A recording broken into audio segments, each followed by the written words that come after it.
मेरे प्यारे बच्चे, मैं बहुत दिनों से देख रहा हूँ कि तुम्हारा मन बहुत विचलित है।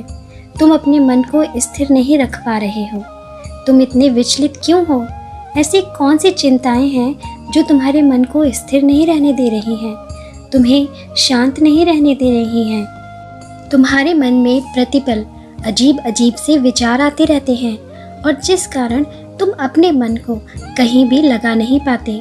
जो भी कार्य करते हो उसमें अपना संपूर्ण नहीं दे पाते हो।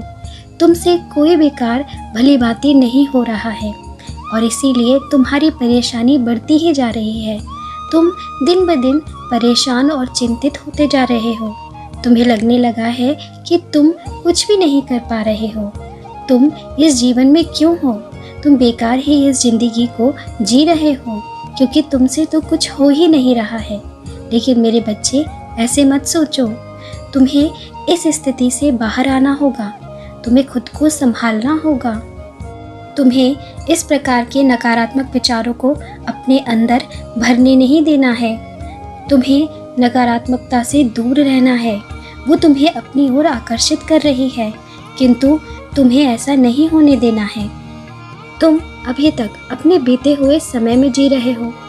तुमने अपने पूर्व काल में जो भी गलतियां की हैं, तुम अभी तक उनको अपने मन में बसाए हुए हो, उनके लिए पछता रहे हो और इसीलिए तुम कुछ नया नहीं कर पा रहे हो।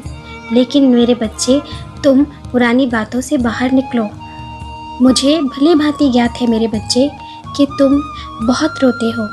कभी कभी तुम बहुत ज़्यादा क्रोधित भी हो जाते हो क्योंकि तुम्हारा मन अशांत है और इन सभी का कारण तुम्हें समझ में नहीं आ रहा है। किंतु तुम परेशान मत रहो। मैं आज इसी समस्या का कारण बताने आया हूँ। तुम्हारी इस समस्या का कारण है तुम्हारा अभी तक अपने बीते काल में फंसे रहना। जब तक तुम अपने बीते काल के जंजाल में फंसे रहोगे, तुम आगे नहीं बढ़ पाओगे, अपने भविष्य में कुछ नहीं कर पाओगे।